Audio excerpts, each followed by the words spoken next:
Donc, Michael Chikroun, on va vous retrouver maintenant au pupitre, toujours pour nous parler de Kernity, bien sûr.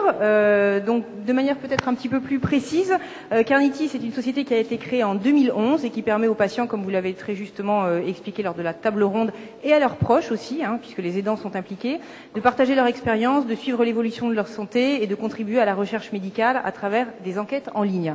Voilà, vous avez quelques informations pour compléter votre intervention dans le cadre de la table ronde. Je crois que vous avez tout dit, Vanessa, merci beaucoup. Je n'ai plus rien à dire. Non, effectivement, rebonjour. Effectivement, j'ai pu vous apporter un éclairage sur ce qu'étaient les communautés de patients en ligne et comment des millions de personnes à travers le monde se connectent tous les jours sur Internet pour échanger, partager leur expérience avec d'autres personnes concernées par les mêmes pathologies. Je vais profiter des quelques minutes qui me sont données pour vous présenter ce qu'est Kernity. Donc Kernity, effectivement, c'est une société, une jeune société que j'ai fondée il y a 4 ans. Nous sommes une douzaine de collaborateurs installés à Paris et nous avons pour mission de proposer à des patients et à des aidants un site internet qui s'appelle carenity.com. Care, vous l'avez compris, pour le soin et Nity pour community. Cette plateforme vise à faciliter l'entraide, le partage d'expériences entre des personnes concernées par des maladies chroniques. Aujourd'hui, Kernity, c'est une plateforme qui regroupe 80 000 patients et aidants en France et en Europe. Kernity est disponible en français, mais aussi en anglais depuis le mois de juillet dernier. Et nous allons officialiser la mise en ligne de Kernity en allemand, en espagnol et en italien. Chaque pays, chaque culture a des spécificités, a un rapport particulier à sa santé, à ses traitements thérapeutiques, à sa prise en charge. Et donc, il nous a semblé très important de proposer une plateforme dans la langue de chacun de ces pays. Alors, Kernity, qu'est-ce que c'est? C'est une communauté de patients en ligne, ou comme certains journalistes l'ont appelé, un réseau social pour des patients. Ce sont des personnes, comme vous et moi, qui sont soit concernées directement par une pathologie, soit qui souhaitent aider une personne atteinte d'une maladie chronique, un diabète, de l'arthrose, mais aussi un glaucome ou une maladie des yeux. Et pour cela, nous mettons à leur disposition gratuitement un site internet qui permet à nos membres donc de faire 2 choses. La première fonctionnalité, la première vocation de Kernity, c'est un espace communautaire. Donc c'est ce fameux réseau social où chacun s'inscrit gratuitement et anonymement. J'insiste sur le anonymement, on ne demande en aucun cas le nom, le prénom, l'adresse postale de nos utilisateurs. Ils choisissent un pseudonyme, ils indiquent qu'ils ont 18 ans ou plus pour participer à la plateforme et s'inscrivent en tant que patients ou en tant qu'aidants pour la ou les pathologies qui les intéressent. Ils vont pouvoir créer leur groupe d'amis, ils vont pouvoir échanger au sein de groupes de discussion modérés, ils vont pouvoir échanger également via une messagerie privée. Bref, vous retrouvez les principales fonctionnalités que vous utilisez sur Facebook, sur LinkedIn ou sur d'autres réseaux sociaux généralistes. Je dis groupe de discussion modéré parce que dans mon équipe, j'ai 5 personnes dont le métier au quotidien est de faciliter les échanges, les discussions entre membres, mais aussi de modérer ces échanges. Effectivement, comme le médecin à la table ronde précédente le remarquait fort justement, il est important de s'assurer que le contenu sur ce type de plateforme reste de qualité, reste éthique, et donc nos modérateurs, nos community managers ont pour mission de modérer, le cas échéant, des discussions qui pourraient déraper comme elles pourraient déraper dans la vraie vie ou dans une salle d'attente. La deuxième fonctionnalité de Kernity, c'est une fonctionnalité plus médicale. Nous avons mis au point, avec une équipe de 12 médecins et pharmaciens, des tableaux de bord spécialisés par pathologie, spécifiques par pathologie. C'est-à-dire qu'un patient qui s'inscrit sur Kernity avec un diabète de type 2 va pouvoir suivre sa glycémie à jeun, sa tension artérielle, son hémoglobine glyquée, mais aussi des indicateurs de qualité de vie comme sa forme physique, son humeur, son poids ou sa qualité du sommeil. Donc c'est un tableau de bord qu'il va pouvoir suivre, qu'il va pouvoir alimenter au fil de l'eau pour avoir une trace, l'historique de l'évolution de sa pathologie, qu'il va pouvoir également imprimer et partager avec son médecin lors de sa consultation. Et comme vous le voyez en bas à droite, nous avons également développé un outil qui permet à chaque membre de Carinity d'évaluer l'efficacité de son traitement médicamenteux. Alors je vous rassure, on n'est pas dans le TripAdvisor du médicament, on est plutôt dans une évaluation, une auto-évaluation de sa propre perception de l'efficacité, de la tolérance que l'on a vis-à-vis de son traitement, de son niveau d'observance, de la praticité. Est-ce que prendre ce médicament, ce comprimé, cette injection tous les jours, quel impact ça va avoir sur mon quotidien, sur ma qualité de vie? Et enfin, une note toujours de 0 à 10 sur l'efficacité et l'impact sur sa qualité de vie. J'ai essayé de résumer pour vous en une page le fonctionnement de Carinity, non seulement pour l'utilisateur, le patient ou l'aidant, mais aussi pour l'ensemble de l'écosystème santé qui intervient sur Carinity. Le point d'entrée, l'acteur central de Carinity, c'est le patient.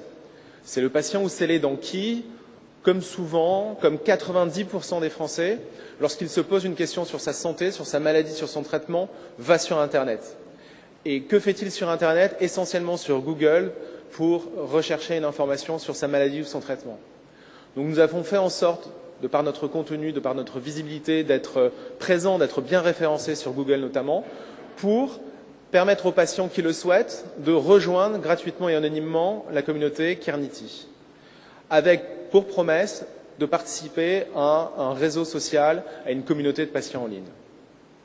Donc, je ne vais pas revenir dessus, vous l'avez vu, les deux grandes fonctionnalités, partage d'expérience, mais aussi suivi de sa maladie au travers des outils, des indicateurs que l'on a mis à disposition de nos membres. J'ai mis le logo de la CNIL, c'est simplement pour vous dire que toutes les données sont anonymes et non identifiantes, donc, tout le process de collecte de données anonymisées a fait l'objet d'une déclaration auprès de la CNIL.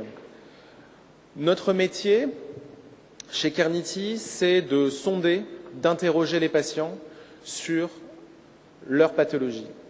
On a inventé un nouveau modèle collaboratif où patients, chercheurs et médecins, et bien sûr les industriels, vont pouvoir collaborer, partager leur avis sur le parcours de soins, sur le traitement que prennent les malades.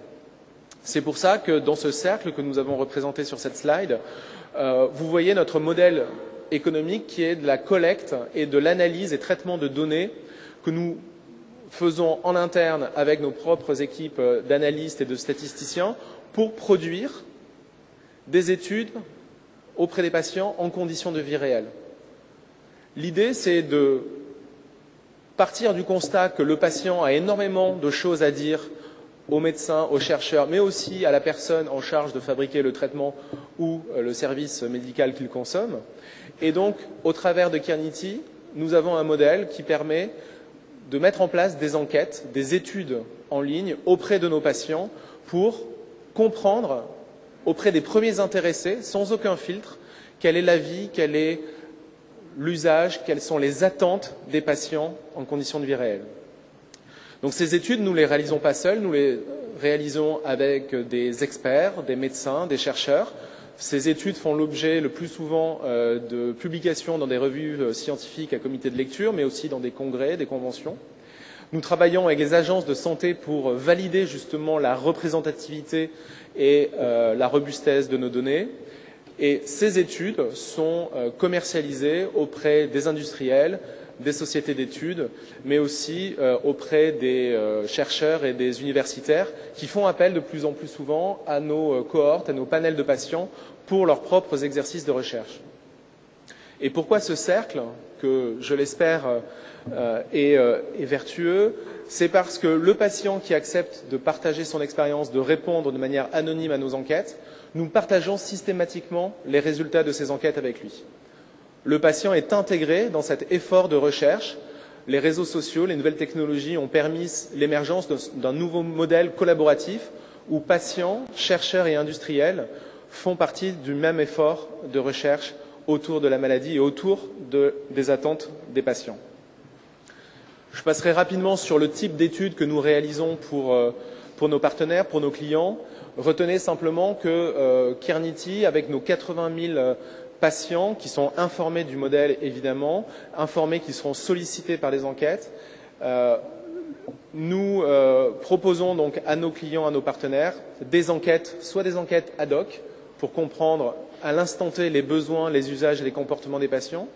Nous mettons également en place des baromètres, c'est-à-dire que nous suivons dans la durée des panels, des cohortes de patients pour essayer de mesurer dans la durée l'évolution de la perception des patients sur leur parcours de soins, sur leur traitement et sur leurs attentes par rapport aux services et aux produits qu'on leur propose. Et enfin, nous réalisons des analyses sémantiques, des analyses textuelles, c'est-à-dire que nous cherchons à mieux comprendre comment le patient, comment l'aidant va parler avec ses mots de tous les jours de sa maladie, de ses traitements. Et ces études, nous les proposons à l'industrie, aux sociétés de recherche et évidemment à des médecins et des universitaires qui travaillent avec nous, comme je le disais à l'instant. Quelques exemples de publications scientifiques où Carenity a été impliqué. Une qui me tient particulièrement à cœur, c'est une étude que nous avons réalisée avec un médecin interniste à Marseille, à l'hôpital de la Conception, qui a fait appel à Carenity pour interroger des patients atteints de lupus. On n'est pas dans les maladies des yeux, mais on est voilà, sur certaines formes de maladies auto-immunes rares. Et l'étude a permis de mettre en avant justement quels sont les besoins, les attentes des patients et comment les acteurs de santé au sens large, associations, industriels, médecins, pouvaient mieux répondre aux attentes et aux besoins de ces patients. Je vous remercie beaucoup pour votre attention et vous invite à découvrir carenity.com.